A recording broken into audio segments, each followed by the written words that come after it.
Hello everyone. This is a high-level overview of EE538 final project on the Trojan map. I'm Yash Sethi, and together with my teammate Shubham Gupta, we'll be presenting over the project. So quickly going over the contents of the project, we have implemented some basic functions for autocomplete and get position.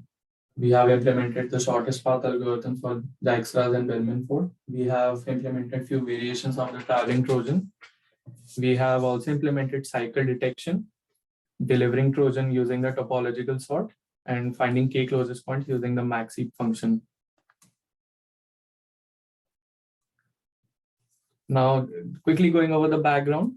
So as the inputs of the project, we have used the Trojan map, we have used OpenCV and Bazel. And along with this, we have implemented some graph algorithm for which we needed some prior knowledge of. So going over a few basic functions, first of them is the autocomplete function. So basically for this function, we take an input from the user. We pass through all of the nodes of the Trojan map, and we create a substring for all of the node names using the length of the user string. We compare both of the substrings, and if there is a match, we print the full name of the nodes present in the data map. So for example, we have given here, if we give RA, we get three possible outputs. And as we have used the strkcmp function, this is also case sensitive. So for the next basic function that we have is get position. So as the name suggests, we have we take an input location from the user, and using that we return the latitude and longitude of that particular location. And again, for this, we just pass through the entire data map, and we check if the name, if the input name matches with an existing name in the data map, then we return the latitude and the longitude for that particular location. The runtime complexity for that is O(n). So coming over to the shortest path algorithm, the first one that we have is Bellman-Ford algorithm. So for this particular algorithm, we are given a graph and we have a source vertex. And what we do is that we find the shortest path from the source vertex to all the vertices in the given graph. So how we have implemented this is that first we have initialized all of the distances of the vertices as infinite. And we start off with the source vertex and make its initial distance as 0. Then we go over each of the vertex and we record the minimum distance for each iteration. And if at any point, if we find that the computed distance for that iteration is greater than the minimum global recorded distance, then we update the minimum global recorded distance from that iteration. Along with that, with each iteration, we also keep a track of the nearest node using a tracker vector. Once we are finished with finding the shortest path from source node to all of the nodes in the data map, what we do is we start from back. We start from the destination node, and using the tracker vector, we go to the nearest neighbor one by one to back to the source map, back to the source destination, and then we return the tracker vector to find the path from the source vector to the destination vector. The time complexity of this implementation of O of V into E, where V are the number of vertices and E is the number of edges. For the shortest path using Dijkstra's, we have used min-based priority queue. So we start with initializing all the distances of vertices as infinite. Then we insert source vertex in priority queue and make its distance as 0. Finally, we iterate through the nodes in priority queue based on the following pseudocode. We extract minimum distance vertex U from the priority queue, and then loop through all the neighbors V of U and update their distances. So finally, what we have is the shortest distance to all the nodes from the source node. The time complexity of this Dijkstra's algorithm is V plus E into log of V, where V again is your number of vertices and E is the number of edges. Talking about the traveling salesman problem, we implemented it in using multiple methods.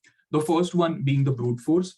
wherein we iterate through all the possible paths and keep on updating the shortest distance.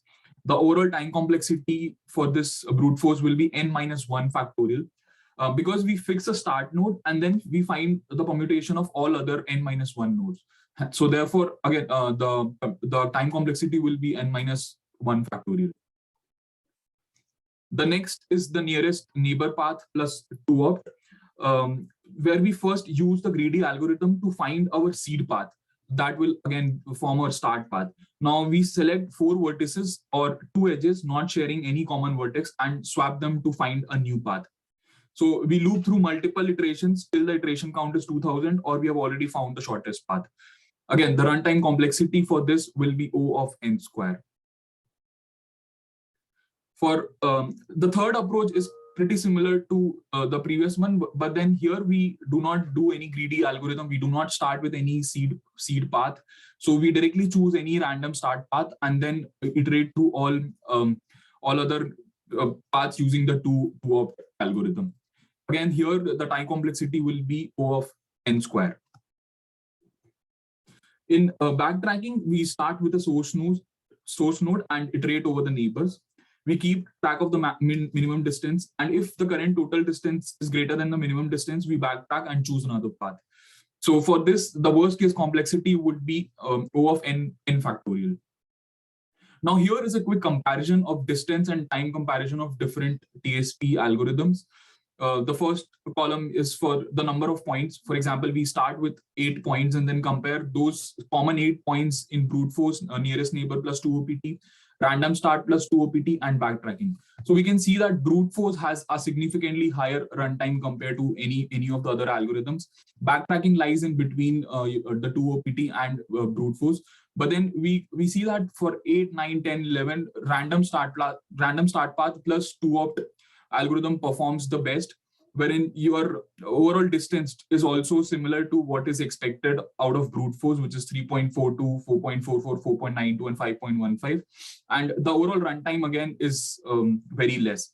But again, one thing that I would like to add here is the random path might always not yield a better result or the shortest runtime.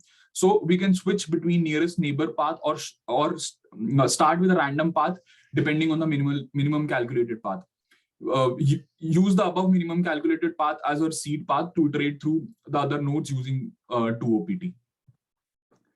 So for the k closest points, this was a pretty straightforward problem. So we used a max heap based priority queue to push the distance from source and nodes inside the heap. If queue does not have k points, we keep pushing the nodes with the names.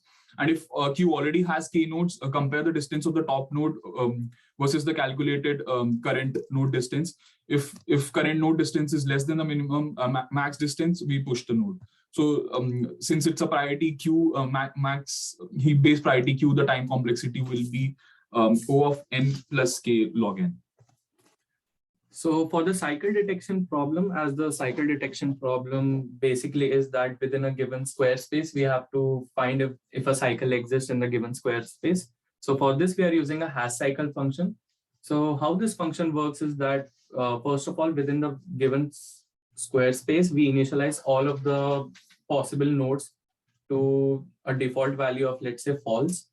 Then within that space, we start transversing through all of the nodes and mark each of the current node as true in the visited map. We also maintain a map which is used for, we also maintain a different map which is marked as visited map.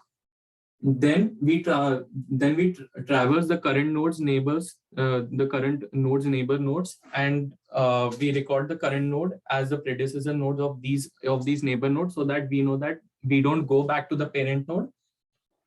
And if the neighbor is within the confined area, then it is visited, then we again call the hash cycle recursive function, and then we keep doing this again and again.